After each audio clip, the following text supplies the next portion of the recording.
मैं इनके नारों पे बात करूंगा। पहला नारा था बहुत हुई महंगाई की मार, अब की बार मोदी सरकार। अरे ये फिल्में टैक्स फ्री करने वाले लोग कफन तक पर जीएसटी लगा रहे हैं और ये गरीबों की बात करते हैं। लोगों के सरों पर छत देने वाले प्रधानमंत्री जी के जुमलों से अलग उन्हें यह क्यों नहीं दिखता कि राज्यों में बैठे हुए उनके नुमाइंदे लोगों के सरों की छतें उजाड़ रहे हैं।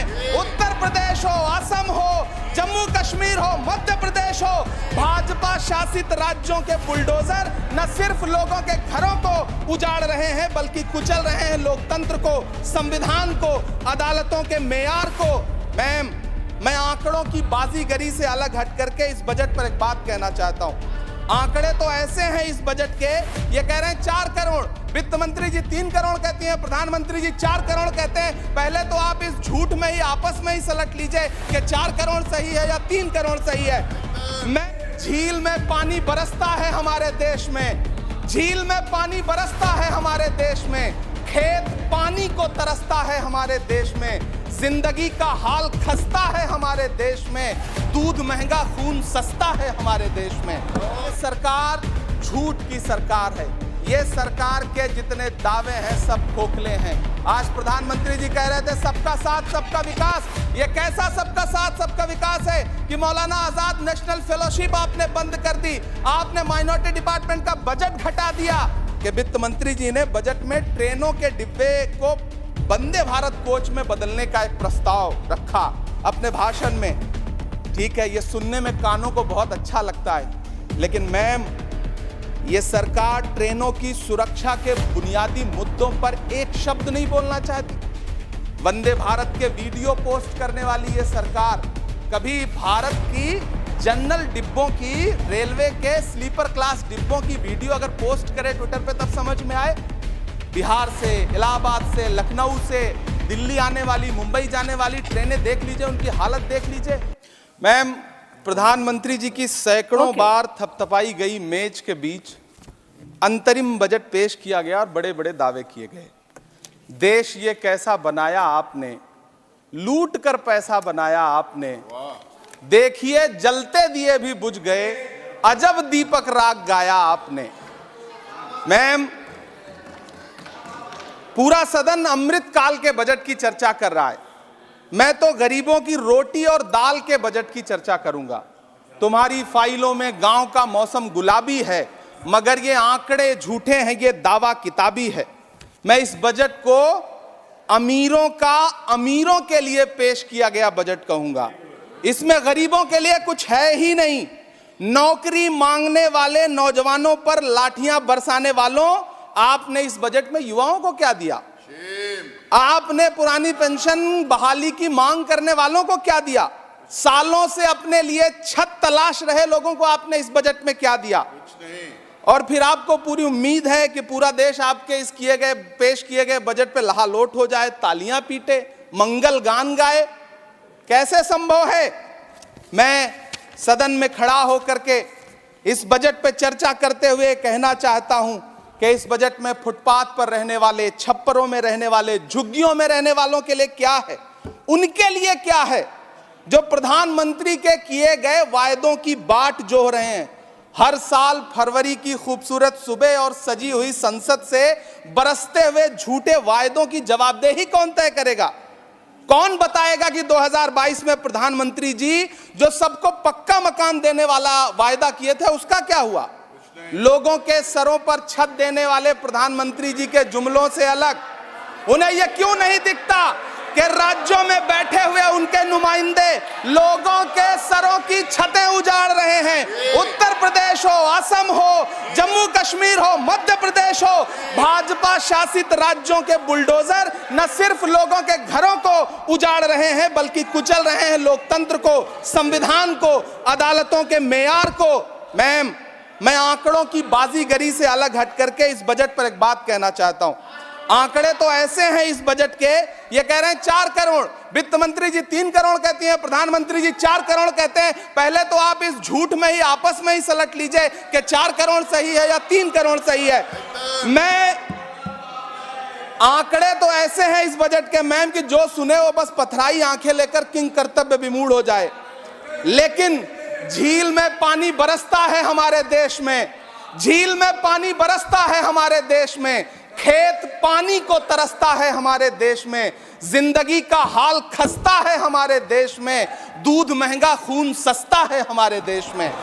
मैम, रोजगार, महंगाई, किसान, मनरेगा, पेट्रोल डीजल के दाम, गैस सिलेंडर के दाम, फसलों की एमएसपी की गारंटी, इन सब जन सरोकार की बातों से इस बजट का कोई लेना देना नहीं। हमारे ट्रेजरी बेंच के साथी हंगामा कर रहे हैं। मैं तो कहना चाहता हूं मैम, वो एक बार इनके एक नेता एक गांव में गए और उन्होंने गांव में कहा कि गांव वालों आओ, मैं तुम्हारी समस्याएं समाप्त करना चाहता हूं। गांव वाले इकट्ठा हो गए। नेताजी ने गांव वालों से कहा बताओ तुम्हारी दो समस्याएं बताओ, मैं दोनों समस्याओं का यहीं पे समाधान करूंगा। तो गांव वालों ने कहा साहब हमारी पहली समस्या है कि हमारे यहाँ कोई हॉस्पिटल नहीं है। तो नेताजी ने मोबाइल निकाला, कहीं फोन मिलाया और मिला के फोन पे पता नहीं क्या कुछ कहा कि यहाँ गांव में हॉस्पिटल नहीं है, हॉस्पिटल तुरंत, यहाँ हॉस्पिटल चाहिए। गांव वाले खुश हो गए कि 1 मिनट में यहाँ हॉस्पिटल आ रहा है। अगली समस्या के बारे में उन्होंने, नेताजी ने गांव वालों से कहा कि मैंने आपकी पहली समस्या समाप्त कर दी, दूसरी समस्या बताओ। तो गांव वालों ने कहा साहब इस गांव में कोई भी मोबाइल का नेटवर्क ही नहीं है। ये है इनके काम करने का तरीका, ये है झूठ बोलने का तरीका। इन्होंने वायदे किए बड़े बड़े, जो 10 साल के इनके वायदे हैं, मैं उनके बारे में बात करूंगा। वायदों से ज्यादा इनके नारों पे बात करूंगा। पहला नारा था बहुत हुई महंगाई की मार, अब की बार मोदी सरकार। आइए इस नारे की समीक्षा करते हैं। पेट्रोल, डीजल, गैस, ये तो बड़ी बड़ी बातें हैं। आटा, चावल, दूध, दही, पनीर, छाछ, सब चीज पे जीएसटी। अरे ये फिल्में टैक्स फ्री करने वाले लोग कफन तक पर जीएसटी लगा रहे हैं और ये गरीबों की बात करते हैं। मैम, ये सरकार झूठ की सरकार है। ये सरकार के जितने दावे हैं सब खोखले हैं। आज प्रधानमंत्री जी कह रहे थे सबका साथ सबका विकास। ये कैसा सबका साथ सबका विकास है कि मौलाना आजाद नेशनल फेलोशिप आपने बंद कर दी, आपने माइनॉरिटी डिपार्टमेंट का बजट घटा दिया। आप कह रहे हैं सबका साथ सबका विकास। आप बात करते हैं बेटी बचाओ बेटी पढ़ाओ। हमारी आंखें हाथरस से लेके कठुआ से लेकर के और देश की जंतर मंतर की सड़क वो देख रहे हैं, जब हमारी ओलंपिक पदक लाने वाली बेटियों को प्रधानमंत्री की चौखट पे अपना मेडल रख देना पड़ रहा है। इससे शर्मनाक क्या हो सकता है। मैम, कृषि विकास दर जो 2014 में 4.6% थी, इस वर्ष गिरकर 1.8 कैसे हो गई? क्यों हर दिन 31 किसान आत्महत्या करने को मजबूर हैं? ये सरकार उन पर क्यों बात नहीं करती?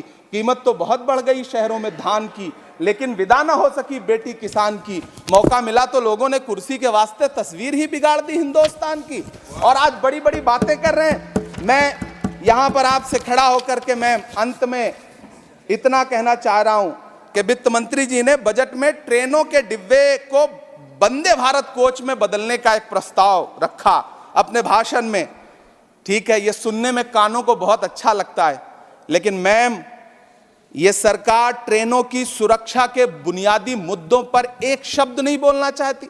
बालासोर हादसे में घायल हुए लोगों की चिता की राख अभी तक ठंडी नहीं हुई है। वंदे भारत के वीडियो पोस्ट करने वाली ये सरकार कभी भारत की जनरल डिब्बों की, रेलवे के स्लीपर क्लास डिब्बों की वीडियो अगर पोस्ट करे ट्विटर पे तब समझ में आए। बिहार से, इलाहाबाद से, लखनऊ से दिल्ली आने वाली, मुंबई जाने वाली ट्रेनें देख लीजिए, उनकी हालत देख लीजिए, तो आपको लगेगा कि ये वही ट्रेनें हैं। आज स्थिति ये है कि रेलवे स्टेशन तो छोड़िए, रनवे पर खाना खिला रही हैं आपकी प्राइवेट एयरलाइंस। अभी आपने जुर्माना लगाया है, नोटिस दिया है एक एयरलाइंस को। यह स्थिति आपने करके रख दी है ट्रेनों की, एयरलाइंस की। ऐसे में मैम, कागजों पर तो आप कितना भी वंदे भारत और बुलेट ट्रेन सर पर दौड़ा लीजिए, लेकिन असल में भारत की ट्रेनों की डिब्बों की सवारियों की हालत देखने लायक है। अगर सरकार खुली आंखों से उसे देखना चाहे तो देखे और उनकी स्थिति सुधारे। आज अपने प्रधानमंत्री जी ने अपने भाषण में यहां खड़े होकर कई बार न्यू मिडिल क्लास की बड़ी चर्चा की, न्यू मिडिल क्लास जनरेट करेंगे। लेकिन मैं तो यहां खड़ा होकर के सरकार से कहना चाहता हूं कि न्यू मिडिल क्लास का जुमला अपने पास रखिए। यह बताइए कि जो पुराना मिडिल क्लास है उसके साथ आप कैसा व्यवहार कर रहे हैं। आज उसकी स्थिति क्या है?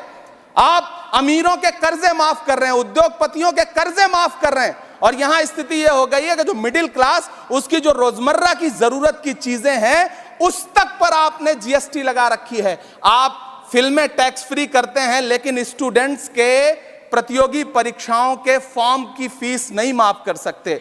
आपको बाकी जगहों पर टैक्स लेना है, हर जगह टैक्स लेना है। मिडिल क्लास से आपका कोई रिश्ता नहीं। मिडिल क्लास तो आपसे कह रहा है कि मोहब्बत भाईचारे के दीवाने दिन ही लौटा दो, वो सस्ती दाल सब्जी के सुहाने दिन ही लौटा दो। ये अच्छे दिन तो अंबानी अडानी को मुबारक हो, हमें ऐसा करो साहब पुराने दिन ही लौटा दो। वो पुराने दिन जो बहुत अच्छे थे, वो पुराने दिन जहां लोग एक दूसरे से मिलजुल करके रहते थे। मैं इलाहाबाद, दिल्ली, कोटा जैसे शहरों में छोटे छोटे कमरों में अभावों के साथ पढ़ाई कर रहे युवा किताबों के साथ गल चुके हैं। उनके हिस्से अधेड़ अवस्था तो आई है लेकिन नौकरी और रोजगार नहीं आया। हर साल 2 करोड़ नौकरियां देने का दावा करने वाली ये सरकार 10 साल में युवाओं को नौकरियां नहीं दे पा रही है। 20 करोड़ नौकरियों का बोझ है इस सरकार के कंधे पर, और 2024 में देश देखेगा कि उन्हीं 20 करोड़ नौकरियों के बोझ तले दबकर बैठ जाएगी ये सरकार। ये देश देखेगा, क्योंकि जिस ओर जवानी चलती है उस ओर जमाना चलता है। देश का युवा नाराज है, देश का युवा गुस्से में है। ऐसे में उसकी पीड़ा को इस बजट में कहीं भी आवाज देने की कोशिश नहीं की गई। मैं आपके बीच खड़ा हूं, मैं तो वित्त मंत्री जी का भाषण सुन रहा था। यह कहा जा रहा था ये अमृत काल का बजट है, ये अमृत काल का बजट है। ये कौन सा बजट है ये बाद में तय होगा, लेकिन मैं इतना जानता हूं कि ये इस सरकार का अंतिम बजट है, आखिरी बजट है। इसके बाद न्याय का बजट पेश होगा जिसकी चर्चा राहुल गांधी जी पूरे देश में कर रहे हैं। न्याय का बजट, 5 न्याय, महिलाओं के लिए, युवाओं के लिए, सामाजिक न्याय की बात जिसकी चर्चा पूरे देश में राहुल गांधी जी कर रहे हैं, वो न्याय का बजट पेश होगा अगली बार। ये इस सरकार का अंतिम बजट है, अंतिम बजट है। अमृत काल में गरीबों की रोटी और दाल के लिए इस बजट में कोई प्राविधान नहीं है, कोई चर्चा नहीं है। बहुत बहुत धन्यवाद।